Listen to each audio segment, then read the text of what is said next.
is Mojgan.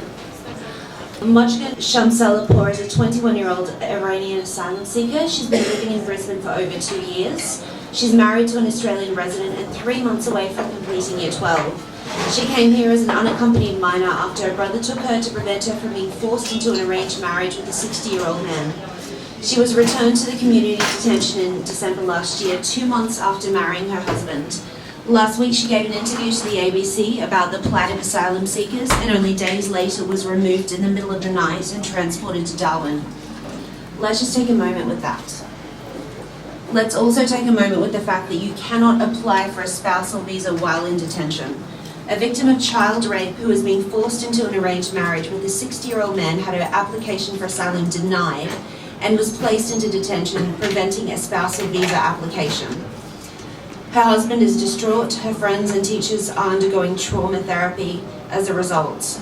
And I'm hosting a rally tomorrow in Sydney. It's at 4:30 p.m. to 6 p.m. at 26 Lee Street, close to Central Station. Senator Hanson-Young has been amazing. She's coming along and she's speaking, as is Father Rod Bauer, who's here tonight. Father Rod, shout out to you. I don't believe Mojgan will be returned to the community. Her return would create a precedent which could allow hundreds of asylum seekers to do the same. And with that, this isn't just about one woman. And for that reason, Mr. Burnside, I'm asking for your help. On behalf of Mojgan, her husband, Millard, her teachers, and her friends, I respectfully implore you to personally represent Mojgan Shamsalapur. Her return to the community will open the door to potentially save thousands of lives. I believe someone of your stature is Mojgan's best chance, and through that, the best chance for every other asylum seeker in Australia. And I'm actually really happy and grateful to say that Mr. Burnside has agreed to personally represent Mojgan tonight.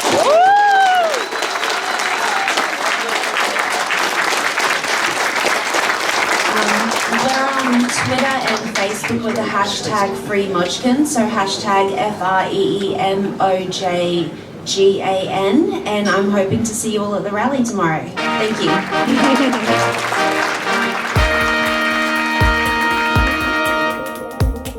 This is an advance warning, and in a way, if we want to have a sort of groundswell of public outrage about these policies, there's a rally called Breaking the Silence on Refugees, run by the Refugee Action Coalition, 2 o'clock Town Hall, Sunday, October the 11th. Okay, first question. The Abbott government has overseen a dramatic clean-out of the tribunals responsible for reviewing refugee and migration claims, raising concerns the system is being loaded against asylum seekers. Of 38 members of the Migration and Refugee Review Tribunals whose terms expired at the end of June 2015, only 7 were reappointed.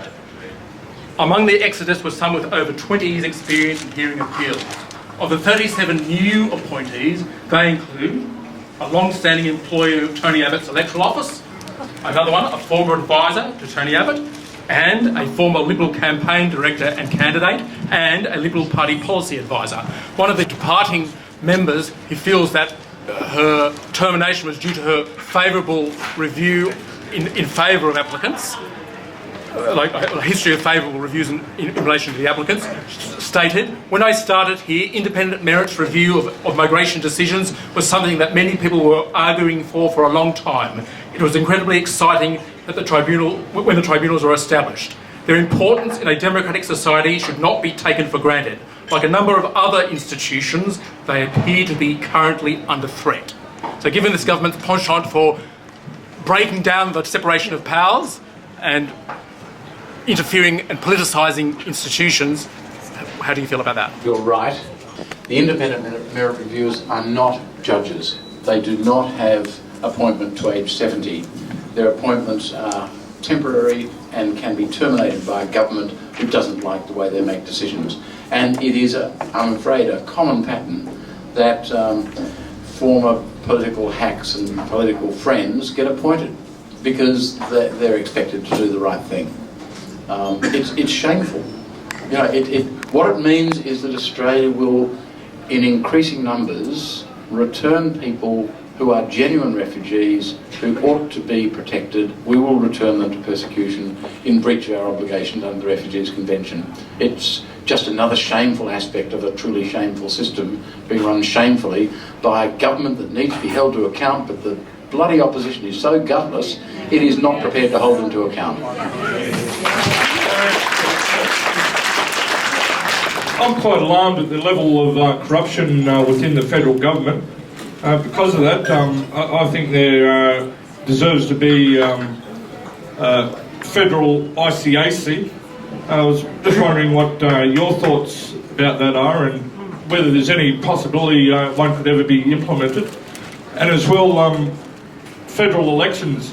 Do you think we could ever see the day that they were taxpayer funded instead of funded by corporations and big business, which sway everything? I think you've pointed out a deep failing in our political system. It's not the only failing in our political system, but it sort of reminds you that if there's to be a solution to the various problems that all of us here understand and recognise in the system, the solution has to come from us. Our politicians are not going to fix it. Our political system is in pretty bad shape, and we have to fix it. We must demand better.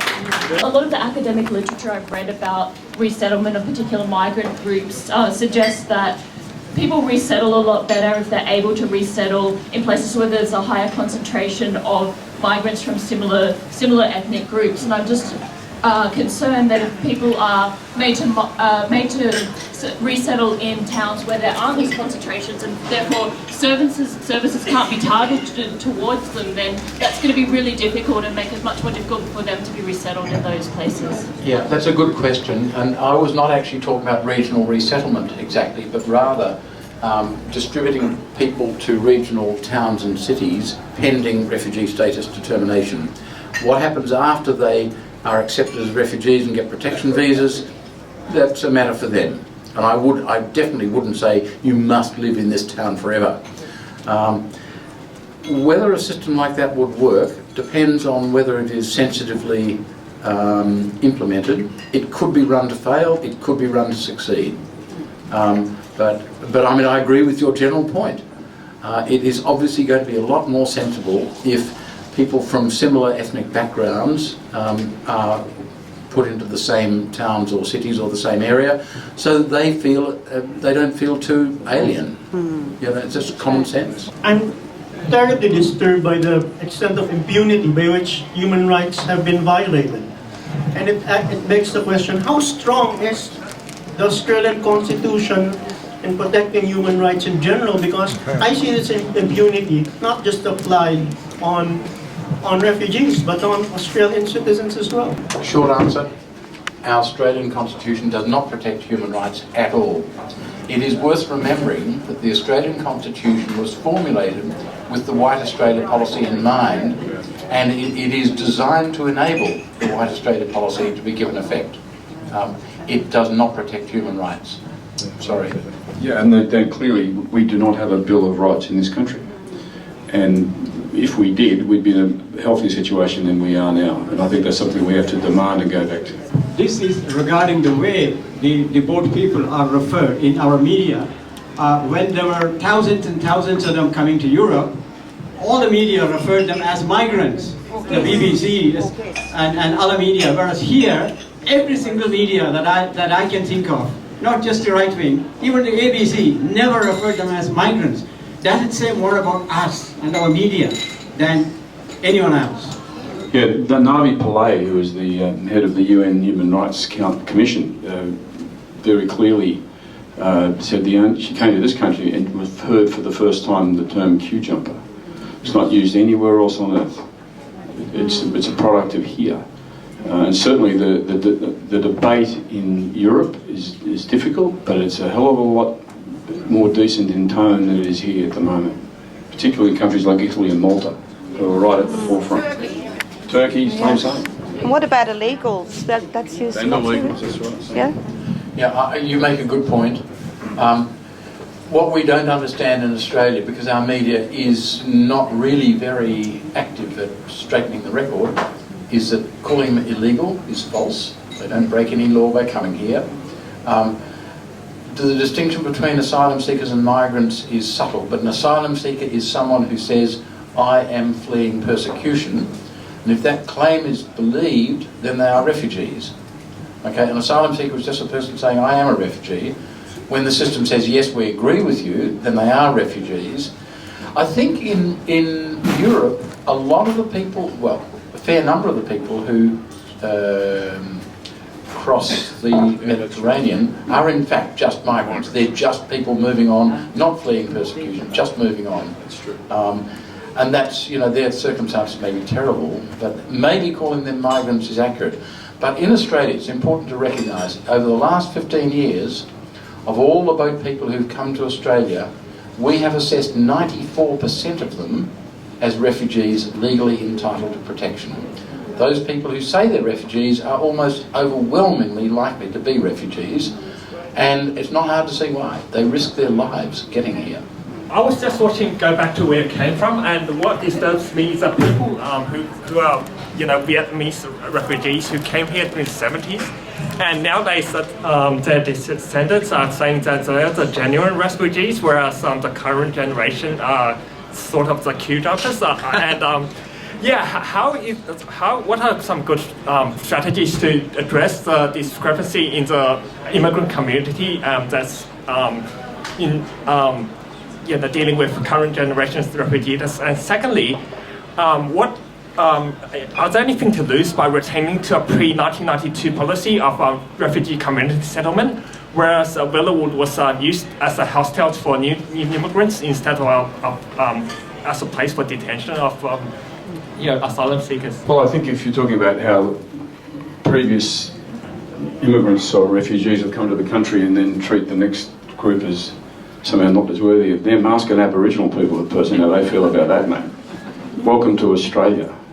You put your finger on something that goes to the heart of our presence in this land, that we treat those who were here first and those who were the last to arrive, we often marginalise them more than anyone else. I think the exposure to reality is something that is terribly important. One, that young fellow I spoke about at the end of my talk, I sat with him at Gosford the other day when he spoke to a group of 15 and 16-year-old boys who were crying as they heard him speak. It was amazing. And at the end of it, they formed a line, that 60% of these kids, without being prompted by their teachers, just formed a line to shake his hand and say thank you, and some of them say welcome to Australia. I think we have a bit of hope and trust in the next generation, but I think what we don't have at the moment in these questions is leadership. And what we did have post-Vietnam was leadership. We don't have it at the moment. That's a task for all of us to get back to the fact that the politicians are working for us, not them, not the other way around. Today in Australia, is it really political suicide to consider an alternative option to turning back the boats? And considering the possible economic benefits mentioned previously to alternative policies, is this only due to misinformation? It's a really great question. I think the answer is yes, things would be different if politicians told us the truth. I happen to think that the mistreatment of asylum seekers has been supported substantially by tagging them as illegals, something that started with Tampa. Tampa coincided precisely with September 11. Before Tampa, you heard about boat people. After Tampa and September 11, you only heard about Muslim terrorists, Muslim boat people, brackets, terrorist boat people. It's poisoned the debate, and neither side of politics have been prepared to tell the truth about it.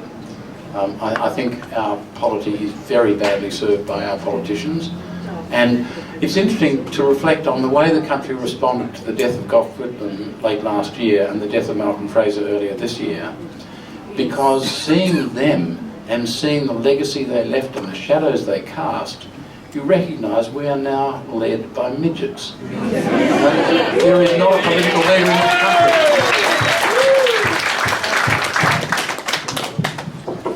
I just agree completely with Julian to tell people the truth.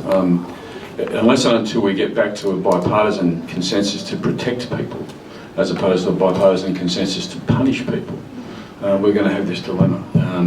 There are some rays of hope, i.e. Julian outlined the sort of cost factor that You know, at the time that we have Choppergate going on, the government is spending so much more than that to punish a few thousand people. I think that's something that would hit people where they live. But secondly, I think you know, it's too easy for politicians to get away with this stuff.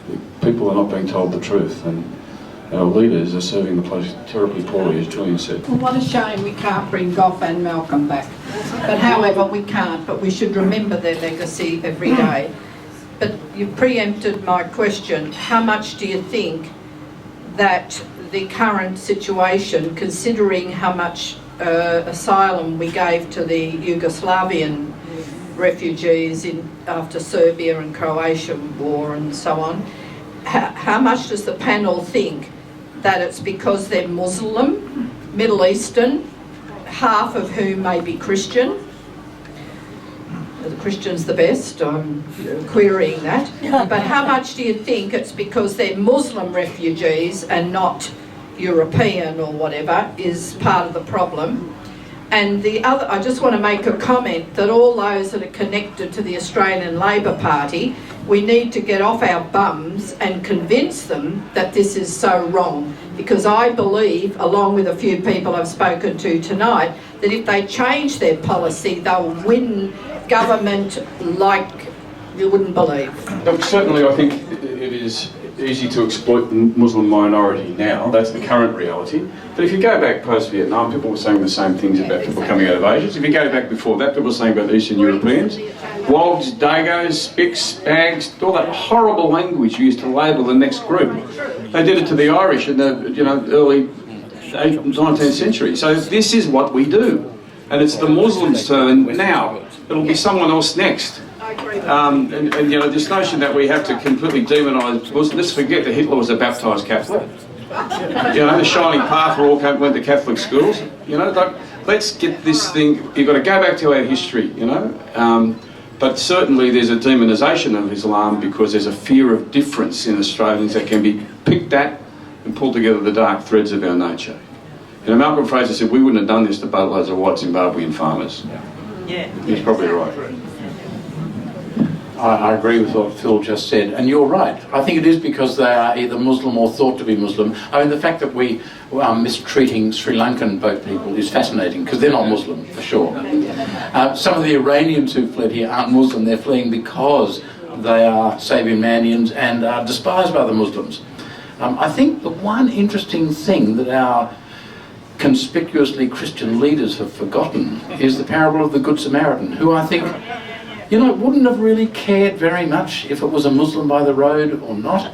And we need to remember that in 1938 at the Evian conference, the conference designed to try and solve the problem of Jewish refugees, our representative went along and said, we do not have a racial problem in Australia and we do not wish to import one.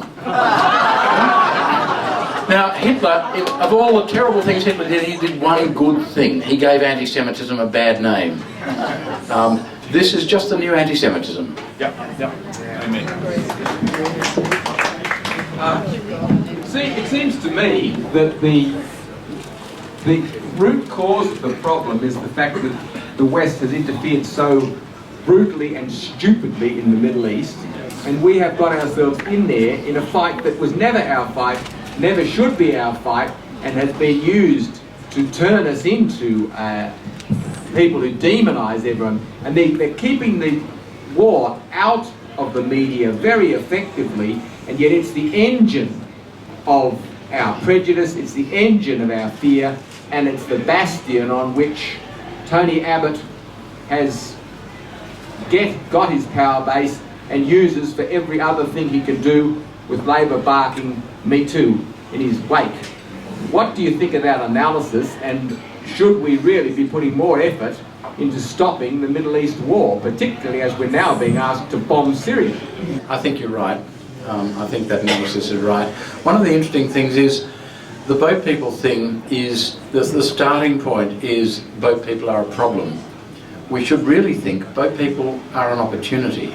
They come in small numbers, they're so highly motivated they're prepared to risk their lives at sea, and most of them are probably escaping the same extremists we're fighting in the Middle East. What is not to like about those people? Why do we think we need to protect ourselves from them? Amen. I go to Afghanistan most years, every year for the last 10 years, once or twice a year. It's worse now than it was 10 years ago, considerably. The meddling, as you say, Arthur, in the Middle East has certainly created more of a problem than there was to begin with, no doubt about that. I find that doesn't necessarily answer the question about why we're demonising the Sri Lankans, because Australia is actually a first port of asylum for most Sri Lankans that come directly here, which has other implications for how we treat them. But it's certainly true, the meddling in the Middle East, as you put it, has created the problem. And it's interesting, the UN talked about 3 durable solutions. And we tend to focus in this country purely on resettlement. And yet only 1% of people who are seeking asylum around the world get resettled. So there needs to be an onus on the other 2 durable solutions, one of which is integration into the communities closer to their source country. And the second is to work to provide the opportunity for people, if they choose, to go home when it is safe to do so, which goes to your point about how can we better use our resources to go to the source and the cause of why people flee, and to get rid of the stupid notion that those who flee from the Taliban, who would logically think, who will provide us with protection, are the people who are fighting the Taliban. But when they come here, we treat them as if they are the Taliban. You've got to go to the source of this. I personally came here as a refugee from Hitler Germany with my family. I just want to say things were not ideal then, let's not romanticise. When Italy came into the war, though we came from Germany, but the powers that be here didn't seem to know the difference. They arrested my father, who went first to Long Bay and then to Bathurst, maximum security. I went there with a car that was sponsored to take some wives, because my mother couldn't go, and to my lifelong trauma, there were gallows there, and that's where I thought my father would end. However, the difference then was, it wasn't in the vocabulary or the language. There was no officially sanctioned bad language about refugees. Mm-hmm. So do you think that there is a difference in the 2 periods? Characteristic anthropological question from you, Alice. Well, look, Alice, maybe it says we haven't learned the lessons we should have from history. And thank you for your testimony. And certainly it's an indication that the current generation of politicians have no experience of the things of which you speak. And that's part of our problem. Yeah. Alice, look, I want to break the rules about being a chair, because I think in particularly the consciousness of people in this city is dominated by the front page of the Daily Telegraph, by the shock jocks on 2GB. And if you look at surveys, that's where people largely get their notion of what is going on. I mean, there's a sort of dreadful cruelty and authoritarianism in the language that's used by those media outlets, which people absorb and convey as the truth of what goes on. So I think that's, and those such media outlets did not exist when your father was taken to Bathurst. First of all, thank you to all of you, especially the speakers, for upholding the moral compass in the face of such an onslaught of, I mean, it's really pretty lost in the country. And as the young man who asked the question before suggested, it would be political suicide for either party to not turn the boats around anymore. The fact that the boats have stopped coming has taken the problem away.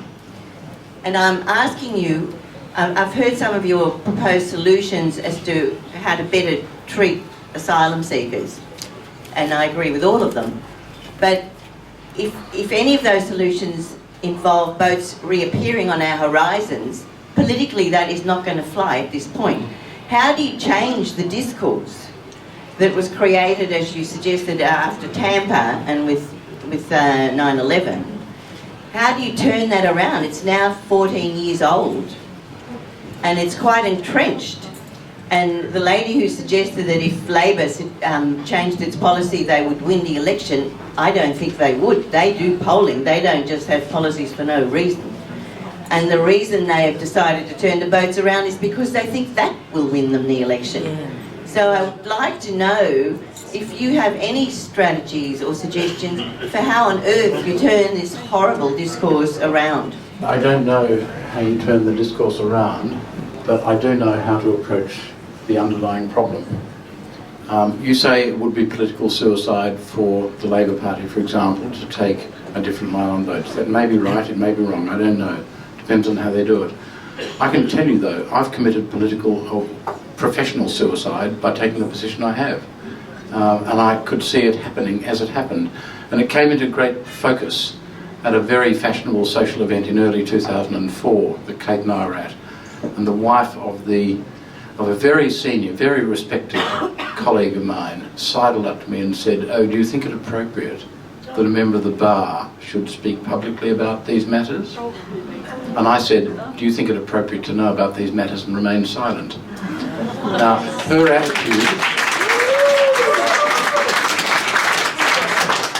attitude, I think, is fairly characteristic of the profession in which I work, and I think would be shared by the 70% of the public who get their news from the Murdoch media.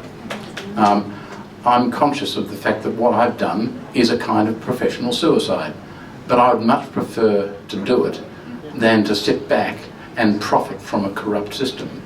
And what this country has to do is recognise that what we are doing at the moment will be the destruction of this country. It will no longer be a country that is worth belonging to and living in unless we come to our senses. And if we do not get the politicians we deserve, then change them. Can I suggest one thing? And I know Kate would disagree with this, but at the next election, whether it's in a few months or at the end of next year, consider not voting for either major party. I don't care whether you vote... I don't care whether you vote Greens or the Motoring Enthusiast Party or Informal. The fact that you do not vote for either of the major parties is a protest which they will notice, and we really desperately need to make them notice that the way they're running this country is not what this country deserves.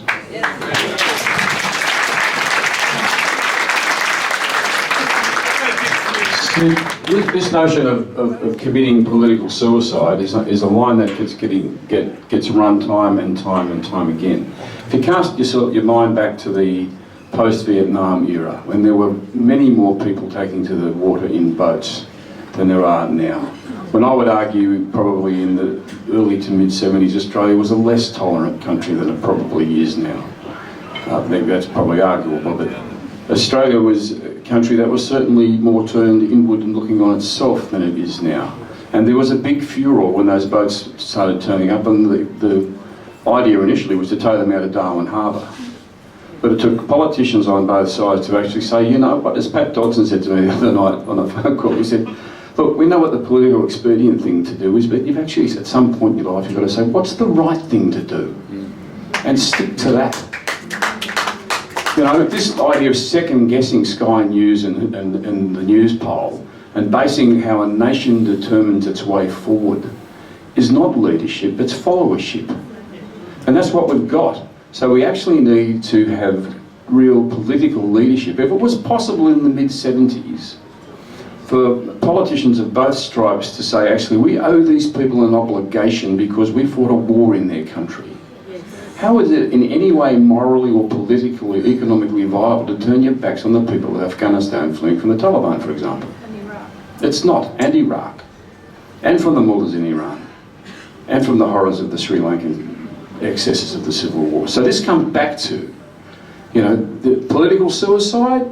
I'm with Julian on this. With Australians actually heard from people who A, told them the truth, B, put forward platforms that we've touched on tonight that are more cost effective, would more efficient, save more lives, prevent drownings at sea. We could handle the occasional boat that might turn up, or a lot of boats that might turn up. But in the absence of that political leadership, we're stuck with what we've got. And I agree with Julian, you know, commit political suicide, fellas, at some point, if that's how you want to turn it. But for God's sake, this country needs that leadership. We haven't got it now. I just want to add one thing to what Phil said.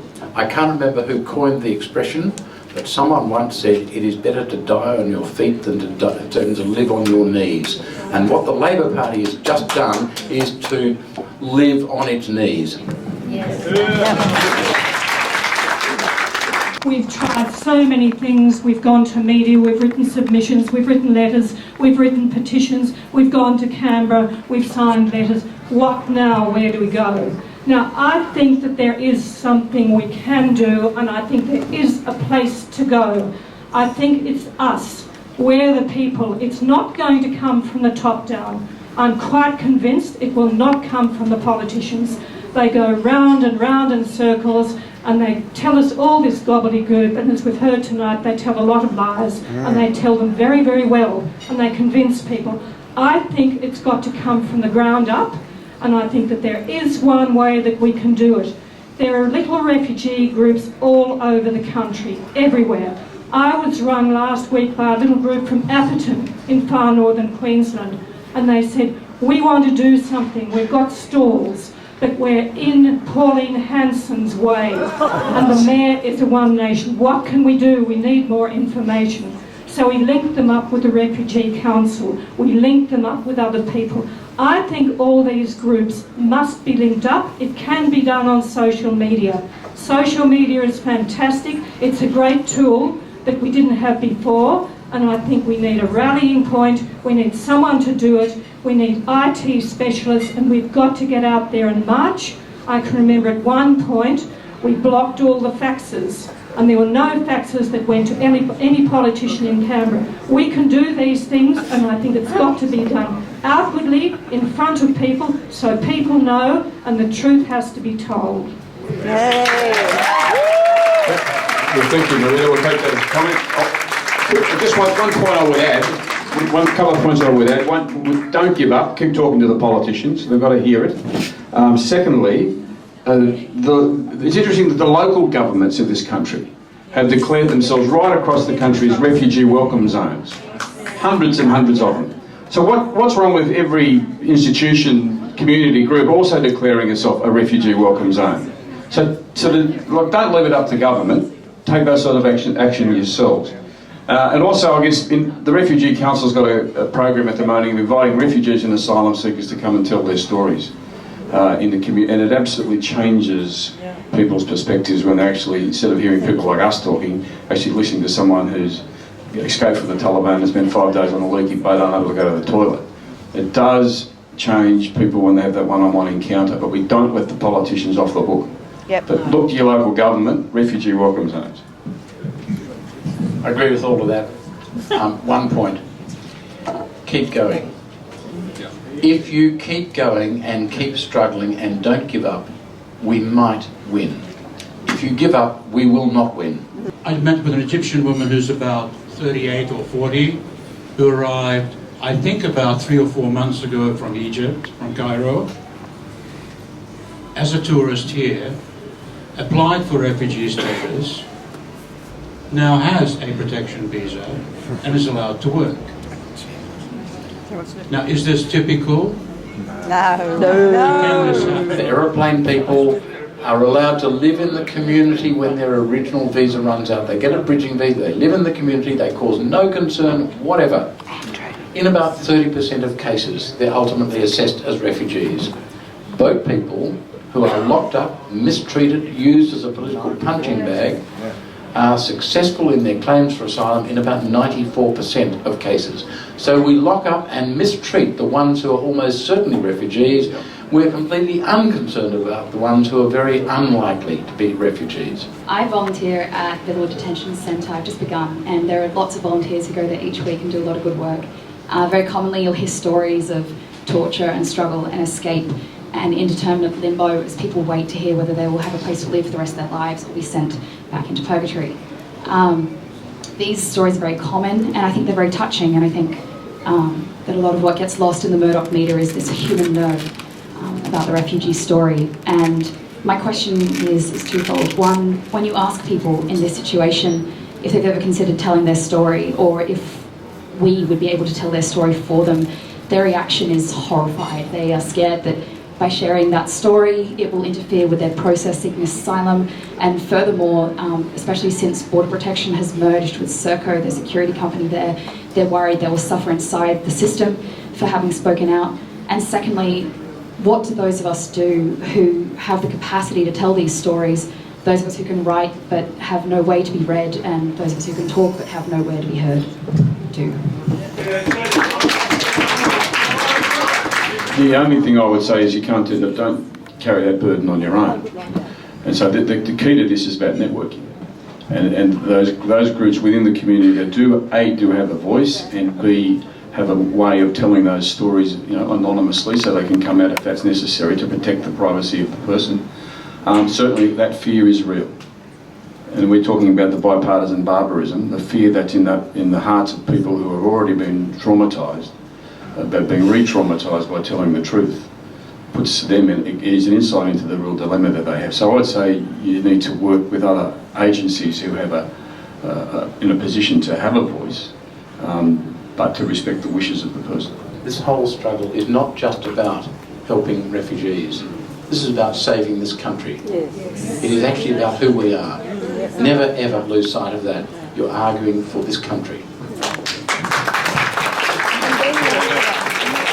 I have a piece of good news. Dick Smith, the aviator, who uses his own helicopter,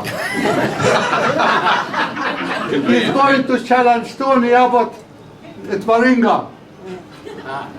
Yes. He has got a good chance to win. Remember how John Howard lost his seat? Same thing will happen to Tony Abbott, because he's a very unpopular leader even among his own party and his own supporters. Very good. Absent any moral leadership at all in the political classes here, apart from the Greens, many of us here who are involved have a vague hope on the ICC. Julian, I wonder whether you could give us a briefing, a legal briefing, on what chance you see for a prosecution. Oh, sorry, rather an investigation. Yeah, look, I'm still finalising the communique to the ICC.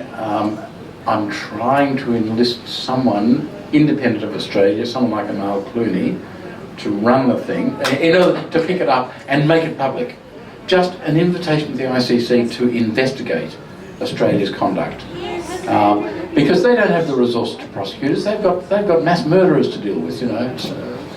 But I think that maybe Australian politics might be influenced if in overseas people entirely independent of Australia start pointing at us and saying, you may be engaged in criminal conduct. And we are, by the way. Whether it works, I don't know. I mean, I've tried so many things in the last 14 years and nothing has worked. This may just be another dull idea. But we'll give it a go. Writer Temper and I have been inspired by your letter writing movement, and following the developments, we just wondered what became of the letter writing saga of the return letters from asylum seekers from Nauru. A number of the letters that we sent to Nauru and to Manus have been returned. The department has given completely ridiculous explanations for that circumstance. The letter writing program continues. People who want to write letters to people in detention can contact me by email, and I will send them 5 names and boat numbers of people on Manus or Nauru or both, whatever they like. As long as the letter does not have my return address on the outside, it has an improved chance of getting through. So, yeah, that's what we're doing. But by the way, there's another letter writing program which hasn't so far been interfered with. And there's a thing on my website about it. It is writing to politicians. And the key to writing to politicians is basically to make them think about what they're doing. Because a lot of them have no idea at all what they're doing. And some of them, a few of them, have enough conscience that if they knew what they were doing, they might react against it. And the key is not to write them 2 pages explaining why you're right and they're wrong, because that will not be read and will not be taken in. The key is to write something like, for example, Dear X, I'm a voter in your electorate. Do you think boat people are illegal? If so, what offence do they commit? Yours faithfully.